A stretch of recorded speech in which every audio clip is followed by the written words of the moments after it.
എല്ലാവർക്കും നമസ്കാരം. ഇന്ന് ഞാൻ സംസാരിക്കാൻ പോകുന്നത് ഒറ്റയ്ക്ക് സംസാരിക്കുന്നവരുടെ, അവനവനോട് തന്നെ സംസാരിക്കുന്നവരുടെ മനഃശാസ്ത്രത്തെക്കുറിച്ചാണ്. പലപ്പോഴും നമ്മൾ കണ്ടിട്ടില്ലേ, ആളുകൾ വേറെ ആരും കൂടെ ഇല്ലെങ്കിൽ അവരിങ്ങനെ ഒറ്റയ്ക്ക് നടന്ന് ഓരോ പണി ചെയ്യുന്നതിനൊപ്പം തന്നെ അവരെന്തെങ്കിലുമൊക്കെ ഇങ്ങനെ പറഞ്ഞുകൊണ്ടിരിക്കുന്നുണ്ടായിരിക്കും. പലപ്പോഴും നമുക്ക് തോന്നും ഇവർക്ക് എന്തെങ്കിലും കുഴപ്പമുണ്ടോയെന്ന്. പക്ഷെ സത്യത്തിൽ അവർക്ക് യാതൊരു കുഴപ്പമില്ല. അവരുടെ ബ്രെയിൻ മറ്റുള്ളവരേക്കാൾ വളരെയധികം ആക്റ്റീവായിട്ട് സ്പീഡിൽ പ്രവർത്തിക്കുന്നു എന്നുള്ളതിൻ്റെ തെളിവാണ് അവരൊറ്റയ്ക്ക് സംസാരിക്കുന്നത്. ഇങ്ങനെ സംസാരിക്കുന്നവരുടെ തലച്ചോറ് അവരുടെ ചിന്തകൾ കൊണ്ട്, അവരുടെ ഐഡിയകൾ കൊണ്ട് ഇങ്ങനെ നിറയുകയാണ്. അപ്പോൾ അതിനൊരു വെർബൽ സ്പേസ് ആവശ്യമാണ്.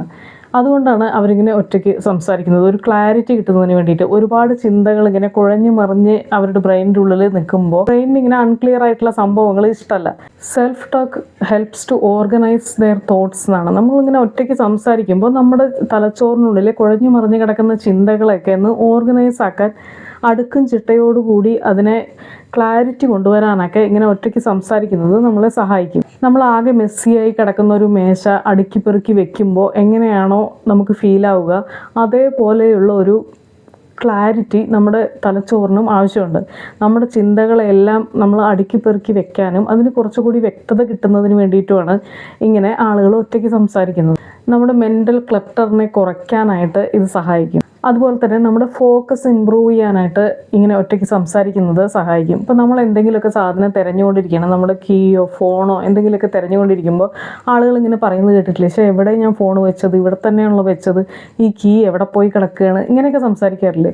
അത് ചെയ്യുന്നത് ഒരു ട്രിക്കാണ്. നമുക്ക് എന്ത് സാധനമാണോ നമ്മൾ തിരയുന്നത് അത് നമ്മുടെ ബ്രെയിനിന് നമ്മൾ മനസ്സിലാക്കി കൊടുക്കുകയാണ്. അപ്പോൾ നമ്മുടെ ഫോക്കസ് ഇമ്പ്രൂവ് ചെയ്യാൻ വേണ്ടിയിട്ടാണ് നമ്മളിങ്ങനെ ആ സാധനത്തിന്, നമ്മൾ തിരയുന്ന സാധനത്തിൻ്റെ പേരിങ്ങനെ പറയുന്നത്. അത് ആ സാധനം പെട്ടെന്ന് കണ്ടെത്താനായിട്ട് നമ്മളെ സഹായിക്കും. അതുപോലെ തന്നെ ഇങ്ങനെ ഒറ്റയ്ക്ക് സംസാരിക്കുന്നവർക്ക് മെമ്മറി പവർ വളരെയധികം കൂടുതലായിരിക്കും. അവർക്ക് കാര്യങ്ങൾ ഓർത്തെടുക്കാനായിട്ട് സാധിക്കും മറ്റുള്ളവരെക്കാൾ എളുപ്പത്തിൽ.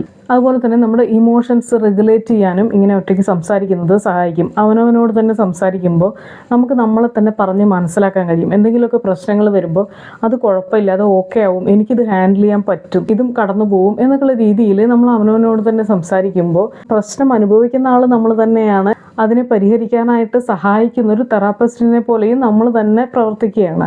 അപ്പോൾ നമുക്ക് പുറത്തുനിന്ന് ഒരാളുടെ സഹായം ആവശ്യം വരുന്നില്ല. നമ്മൾ തന്നെ നമ്മളെ പറഞ്ഞ് മനസ്സിലാക്കുകയാണ്, ഇത് ഓക്കെയാണ്, നമുക്ക് ഇതിനൊക്കെ അതിജീവിക്കാൻ കഴിയും, എനിക്ക് അതിനുള്ള സ്ട്രെങ്ത് ഉണ്ട് എന്നുള്ള രീതിയിൽ നമ്മൾ നമ്മളോട് തന്നെ സംസാരിക്കുകയാണ്. ഇങ്ങനെയുള്ള ആളുകൾക്ക് അതുകൊണ്ട് തന്നെ മറ്റുള്ളവർ പാനിക് ആവുന്ന അവസ്ഥയിലും വളരെ കൂളായിട്ടും കാമായിട്ടൊക്കെ ഇരിക്കാൻ ഇവർക്ക് സാധിക്കും. അതുപോലെ തന്നെ വളരെ ക്രിയേറ്റീവായ ആളുകൾ, നല്ല ഇമാജിനേഷനുള്ള ആളുകളൊക്കെ ഇങ്ങനെ ഒറ്റയ്ക്ക് സംസാരിക്കും. ഇങ്ങനെ കഥയൊക്കെ എഴുതുന്ന ആളുകൾ കണ്ടിട്ടില്ല, ആ ക്യാരക്ടറായിട്ട് അവരിങ്ങനെ സംസാരിച്ചു കൊണ്ടിരിക്കും.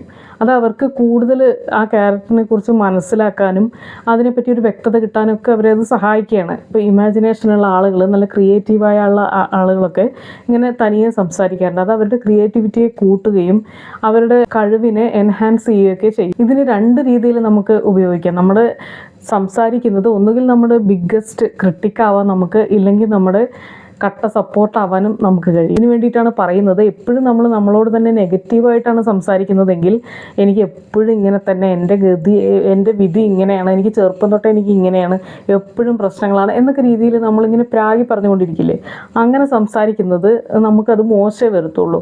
പക്ഷേ നേരെ തിരിച്ച് ഇതൊന്നും കുഴപ്പമില്ല, ഇതൊക്കെ അതിജീവിക്കാൻ എനിക്ക് കഴിയും, ഇതിനേക്കാൾ വലിയ പ്രശ്നങ്ങളൊക്കെ ഞാൻ അതിജീവിച്ചിട്ടുണ്ട് എന്നുള്ള രീതിയിൽ എന്നെക്കൊണ്ട് സാധിക്കും എന്നൊക്കെയുള്ള രീതിയിലുള്ള സെൽഫ് ടോക്കാണ് നിങ്ങൾ ചെയ്യുന്നതെങ്കിൽ നിങ്ങൾ തന്നെ നിങ്ങളുടെ ഒരു സ്ട്രോങ്ങസ്റ്റ് സപ്പോർട്ടറായി മാറുകയാണ്. അപ്പോൾ എപ്പോഴും നമ്മൾ സംസാരിക്കുമ്പോൾ, സെൽഫ് ടോക്ക് ചെയ്യുമ്പോൾ നമ്മൾ ചിന്തിക്കണം, നമ്മൾ നെഗറ്റീവ് സെൽഫ് ടോക്കാണോ ചെയ്യുന്നത് അതോ പോസിറ്റീവായിട്ടാണോ ചെയ്യുന്നത് എന്ന് എപ്പോഴും ചിന്തിക്കണം. നെഗറ്റീവ് ചിന്തകൾ വരികയാണ്, നെഗറ്റീവ് സംസാരമാണ് നമ്മുടെ ഉള്ളിൽ നിന്ന് പുറത്തു വരുന്നതെങ്കിൽ നമ്മൾ തന്നെ അത് പർപ്പസ്ഫുള്ളി നമ്മളതിനെ ചേഞ്ച് ചെയ്യണം.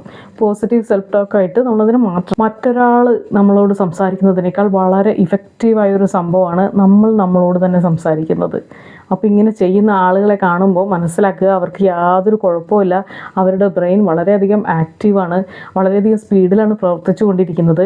അവരുടെ ചിന്തകൾക്കൊരു ക്ലാരിറ്റി കിട്ടാനും അവരുടെ ഫോക്കസ് ഇമ്പ്രൂവ് ചെയ്യിക്കാനും സെൽഫ് റെഗുലേഷന് വേണ്ടിയിട്ടും സ്വയം സമാധാനിക്കുന്നതിന് വേണ്ടിയിട്ടുമൊക്കെയാണ് അവരിങ്ങനെ സംസാരിക്കുന്നത് എന്ന് മനസ്സിലാക്കുക. അവർക്ക് ഹെൽത്തിയായ ആക്റ്റീവായൊരു മൈൻഡ് ഉണ്ട് എന്നുള്ളതിൻ്റെ ലക്ഷണമാണ് അവരിങ്ങനെ ഒറ്റയ്ക്ക് സംസാരിക്കുന്നത്.